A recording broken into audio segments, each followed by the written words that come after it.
Good morning, beloveds. Oh, okay. Sorry.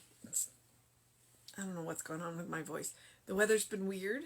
We got out, we got the run, and we're back in the house and doing the usual morning routine, and it's really dark out there. So, the weather is coming. If you have anywhere to go, leave a little early, be safe. Because I don't know what it's going to be like today. It's been very, very, very wet. I enjoy the break in the, oh my god, it's not 110, but it's really wet. Okay, it is July 6th. Our title is I Have Protection. The Bible quote is, He that dwelleth in the secret place of the Most High shall abide under the shadow of the Almighty. And that is Psalm 91:1. This is a song of hope, a psalm of praise, of the acknowledgement of an overshadowing presence, the most high good to which Jesus gave the name, Our Father which art in heaven. We have a right to know that in so far as we live in accord with the divine, we are protected by its omnipotent law. His truth shall be thy shield and buckler. The knowledge of truth will ward off the darts of evil, for evil is a night before the onrushing day. It is a darkness dissipated by the rising sun. It is a fire extinguished by the waters of spirit. Fear thou not, for I am with thee. I will strengthen thee. I will uphold thee. For I, the Lord thy God, will hold thy right hand. It is when we turn from all belief in separateness that we find the indwelling spirit. When we have dismissed all fear, then we know that God is love. When we have turned away from every sense of weakness, we know that God is strength.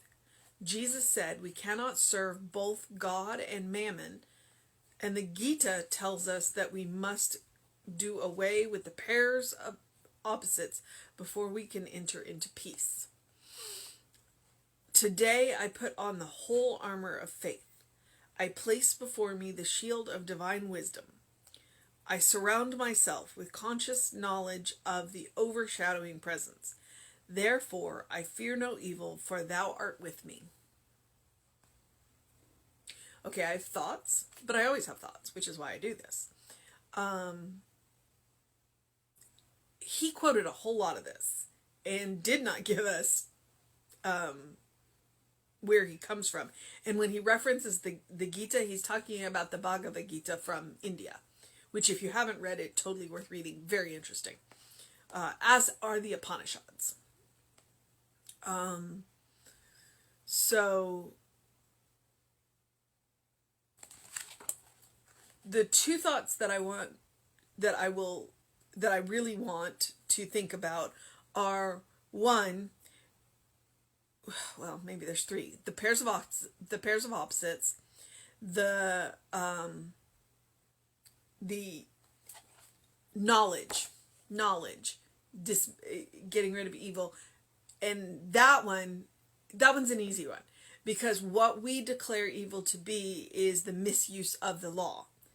When you know better, you do better. Maya Angelou. So that's exactly how knowledge is our shield. When we know better, we do better. When we know how to use the law appropriately, then we will use the law appropriately. Therefore, we cannot use it for evil. So that's one thought. And then the first one that occurred to me is they talk about Jesus, to which Jesus gave the name, Our Father which art in heaven. Okay. I do gender neutralize this a lot. And I do that because I am a woman and it's hard for me to say I am a man. Okay? I'm not. So I tend to make this very gender neutral. But one of the thoughts that I have is we don't necessarily want to gender neutralize our Father, but what we do want to do is acknowledge not everybody has a good relationship with their father. When we use words like our Father, what we are doing is we are bringing to mind what the fathering energy is supposed to be. In that it is supposed to be strong, and it is supposed to be gentle, and it is supposed to be safe, and it's supposed to be constructive. When you look at the in the tarot, if you look at the emperor and the empress, she is chaotic energy. She has the power to create. She has all of the energy she needs to do to create. What the emperor does is the emperor gives that energy structure. And so that's what the father does, is the fathering energy is constructive, and it is the one that gives the energy shape, which in this context, it's what forms the material world, that kind of energy. So when we talk about our Father who art in heaven, that's the kind of energy we're talking about. The problem is if you did not have that kind of fathering energy, then when you hear things like this, it's hard. And I recognize that. So I want you to please change the language in such a way that makes sense to you. But what I want to do is give you the context of when they say father, they're not talking about a man. They are talking about the fathering energy, which traditionally is constructive. It is strong. It is safe. It is gentle. It is what holds you. The mothering energy is nurturing and creative and encourages growth, and the fathering energy is what holds it together. So I fall on that. I do want to gender neutralize it, but occasionally we have to acknowledge the reason why we use the words that we do is because it's supposed to bring to mind a specific kind of energy. If you don't have that energy in your life, I get that, change the word. But sometimes, so it helps us to define our terms. It helps us to define our terms because, Ernest and Raymond were writing in the 20s and the 30s and the 40s. Gender neutral language was not a thing. It doesn't make them wrong. And me updating it, I think that Ernest would be completely okay with it. I think he would be on board with me gender neutralizing the language. But occasionally we have to use those terms. The Father which art in heaven, because we just are under the obligation to define them when we use them. Or at least that's the way I feel. If I'm going to use the term father, I'm going to recognize it. Not everybody had a great relationship with their father. I have a good relationship with my father now, but talk to me 20 years ago, and I had a problem with the word. So I feel the obligation to, if I'm going to use that word, then I'm going to define what that word means to me, or I'm going to define the way they are using it, because they're not talking about a human male. They are talking about a constructive energy. All right, so I will get off my soapbox now, but that's where I'm coming from. So I have protection. And the psalm is, he that dwelleth in the secret place of the Most High shall abide under the shadow of the Almighty.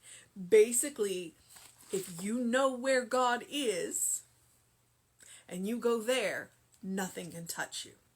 Now, I am not saying nothing can touch your material body, but nothing can touch the core, central, most you part of you. Pardon me while I turned into Dr. Seuss. No one's youer than you, so that's the part that we're talking about. Nothing can touch that. Nothing can touch that. That's what we're talking about. All right, this is a song of hope. A psalm of praise, the acknowledgement of an overshadowing presence, the Most High good, to which Jesus gave the name, Our Father which art in heaven. All right? So that's what we're talking about. We're talking about, because we cannot define God because God is infinite.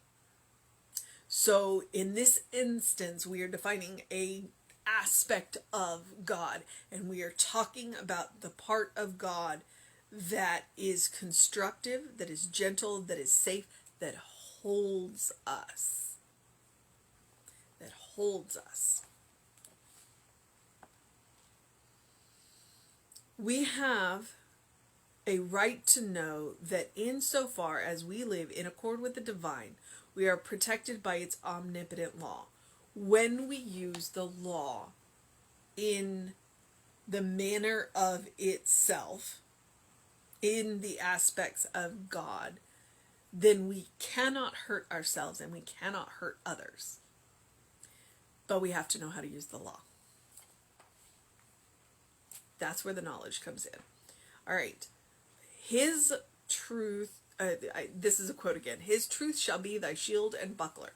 The divine truth shall be your shield and your buckler. And here's where I need somebody to tell me what a buckler is. I know it's another part of the armoring equipment. Okay, that was in quotes.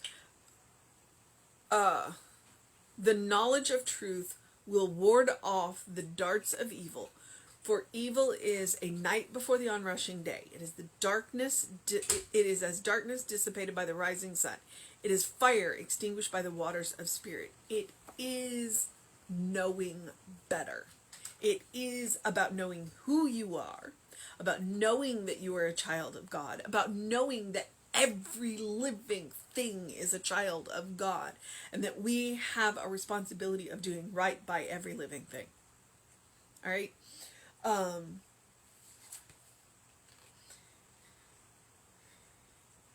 The knowledge of truth will ward off the darts of evil, because when we know better, we do better. And how do we know better? Because we have spiritual practices, because we read, because we talk, because we experience, because the experiences that you have had that you do not prefer, then you are obligated to learn not to perpetuate them on anyone else. That's how you stop generational trauma. Just because my mother did it to me does not mean I need to do it to my daughter. Just because my father did it to me does not mean I need to do it to my son. Okay, quotes again. Fear thou not, for I am with thee. I will strengthen thee. I will uphold thee. For I, the Lord thy God, will hold thy right hand. Do you remember Footprints in the Sand? The poem? Everybody knows that's one. If you don't, you look back and you see two footprints in the sand. And then there are times you'll only see one. And the person going to God going, okay, you're walking with me. You're holding my right hand. But there are times I see only one set of footprints. Where were you? And God says, I was carrying you. God will never abandon us. In those times in the footprints in the stand where there's only one set of footprints, you weren't the one doing the walking. Because God will carry you through those times. God will never let go of your hand. God can't, because God made you out of God's self. God can't abandon you. You can create the illusion that you are abandoning God. But God cannot abandon you, because you are made out of that self. It is when we turn from all belief in separateness that we will find the indwelling spirit. When we have dismissed all fear, when we know that God is love, knowing who we are, where we came from, what we're made from. When we have turned away from every sense of weakness, we know that God is strength.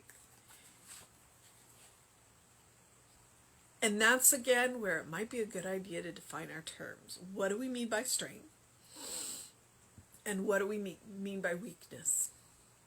And crying is not a weakness, and power over another is not strength.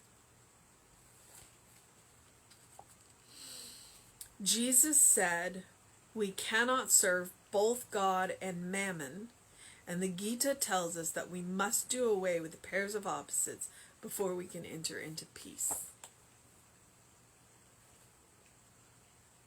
It's not God and the devil. It's only God. What looks like the devil is us forgetting who we are. Today, I put on the whole armor of faith. I place before me the shield of divine wisdom. I surround myself with the conscious knowledge of the overshadowing presence. Therefore, I fear no evil, for thou art with me.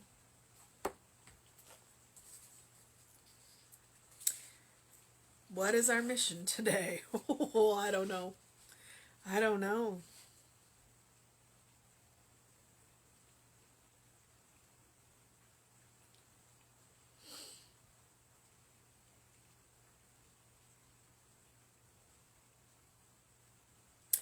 I think our mission today is to live in accord with the divine.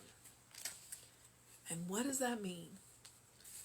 The mission, should we choose to accept it, is to live in accord with the divine. Well, all of those qualities of God that we talk about, that I talk about, creativity, love, harmony, peace, joy, happiness, generosity, allowing people to pass through our heads rent-free, or not rent-free, I forget what that term is, to pass through our thoughts unharmed.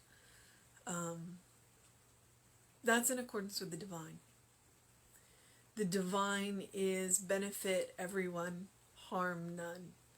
And if you can't benefit everyone, at least harm none.